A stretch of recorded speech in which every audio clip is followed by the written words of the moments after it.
रस्ता मोकळा करा आणि हॉलमध्ये बसा. घेणारे मात्र आता सीएसएमटी रेल्वे स्थानकावर मोठ्या हालचाली सुरू आहेत. आपण तिकडे जाऊया.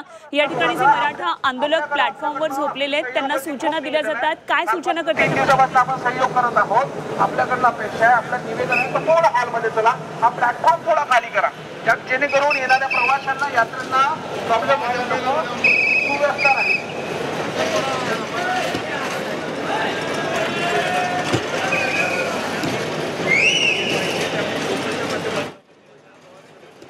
तर प्लॅटफॉर्म खाली करण्याच्या सूचना केल्या जात आहेत. आता रेल्वेची वर्दळ वाढणार आहे. आज आठवड्याचा पहिला दिवस आहे. नेहमीसारखं रेल्वेचं वाहतुकीचं हे सगळं वेळापत्रक असणार आहे आणि त्यामुळे पोलिसांकडून सूचना केल्या जातात. आमचे प्रतिनिधी शुभम कोळी सध्या सीएसएमटी रेल्वे स्थानकावर आहेत. आपण त्यांच्याकडून जाणून घेऊया कसा नेमका मराठा आंदोलकांचा प्रतिसाद या सूचनांना मिळतोय. शुभम,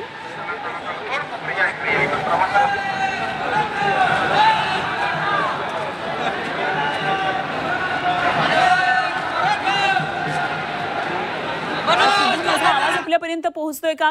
रेल्वे स्टेशनवर सध्या सीएसएमटी रेल्वे स्थानकावर सध्या आमचे प्रतिनिधी शुभम कोळी आहेत. या ठिकाणी मोठ्या संख्येनं मराठा बांधव मराठा आंदोलनकर्ते आलेले आहेत आणि आजपासून आता मराठा आंदोलकांची संख्या आणखी वाढेल अशी एकंदरीत चिन्ह दिसत. कारण आज पहाटेपासूनच आझाद मैदानावर गर्दी मराठा आंदोलनकर्त्यांची मोठ्या प्रमाणात झालेली आहे.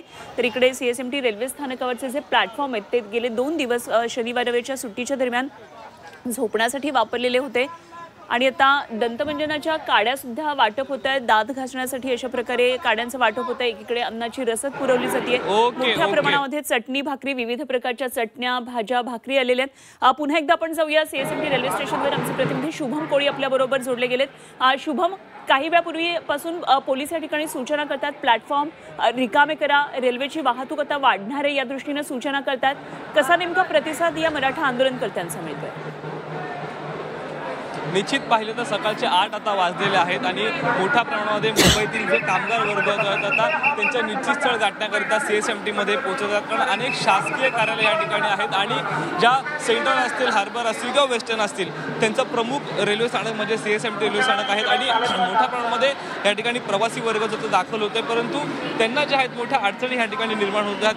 फलाटाच्या मध्येच ठिय्या मांडून जे आहे ते अनेक मराठा बांधव बसलेले आहेत, परंतु त्यांना कुठेतरी हल्ल्याकरिता पोलीस प्रशासनाच्या वतीने या ठिकाणी विनंती करण्यात येत आहेत. परंतु त्यांची विनंती जी आहे ती थेट मराठा बांधव नाकारताना दिसून येत आहे आणि थेट रेल्वे स्थानकाच्या मध्ये जे आहे ते ठिय्या मांडताना आपल्याला दिसून येत असतील. जे पोलीस प्रशासनाने भोंगेरे साहेबांना विनंती करत होते की अतिरिक्त भार रेल्वे स्थानकावरती वाढणार आहे, कृपया करून आझाद मैदान किंवा एक सुरक्षित अशा हॉलमध्ये तुम्ही जावे. परंतु ह्या सर्वच ज्या विनंत्या आहेत त्या मराठा बांधव कुठेतरी फेटाळताना दिसत आहे. त्याचमुळे मोठी गर्दी जी आहे त्या उसळण्याची रेल्वे स्थानकामध्ये शक्यता जी ती नाकारता येत नाही. अगदी ही सगळी परिस्थिती आता आणखी पुढे कारण जसजशा रेल्वे वाहतूक वाढेल आणि कार्यालयीन वेळ जसजशी जवळ येईल, मुंबईकर नेहमीप्रमाणे आपलं कार्यालय गाठण्यासाठी जेव्हा या रेल्वे स्थानकावर उतरतील त्यावेळी नेमकी खरं तर कशी परिस्थिती असणार आहे. कारण बाहेर आल्यानंतर सुद्धा अनेक मुंबईकर तिथून पुढे टॅक्सी पकडून आपल्या कार्यालयामध्ये जात असतात. त्यामुळे या ठिकाणी टॅक्सीची व्यवस्था कशी आहे, एकंदरीतच या परिसरामध्ये बाहेर रेल्वे स्थानकाबाहेर सुद्धा कशा प्रकारे सगळी परिस्थिती आहे हे सुद्धा बघणं महत्त्वाचं ठरणार आहे. शुभम कोळी आमचे प्रतिनिधी आपल्याबरोबर सीएसएमटी रेल्वे स्थानकावरून थेट तिथली सगळी ही दृश्य दाखवतात. मोठ्या प्रमाणामध्ये पोलिसांचा फौजफाटा या ठिकाणी उपस्थित आहे, तैनात केलेला आहे आणि संपूर्ण सगळ्या परिस्थितीवर लक्ष ठेवून अक्षरशः संपूर्ण सीएसएमटी रेल्वे स्टेशन आहे त्याच्या आतमध्ये अशा प्रकारे अख्खीच्या अख्खी रांग पोलिसांची उभी आहे सगळ्या परिस्थितीवर लक्ष ठेवून आणि मराठा आंदोलनकर्ते ज्यांनी गेले 2 दिवस या ठिकाणी मुक्काम केला होता, या प्लॅटफॉर्म्सवर अंथरुणं टाकून झोपलेले होते, त्यांना आता उठवलं जातं आहे आणि हा संपूर्ण परिसर मुख्यतः प्लॅटफॉर्म ज्या ठिकाणी रेल्वे येतात या ठिकाणी हा संपूर्ण परिसर रिकामा करण्याच्या सूचना दिल्या जातात.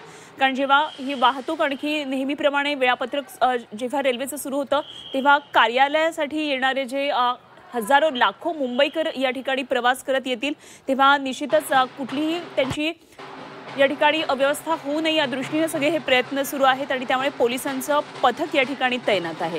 अर्थात या सगळ्या सूचनांचा मराठा आंदोलनकर्ते पालन करतील अशी आपण आशा करूया आणि त्या दृष्टीने सगळे मराठा बांधव एकत्रित येऊन त्यांच्यासाठी जिथे जागा दिली त्या ठिकाणी ते बसतील अशी अपेक्षा आहे.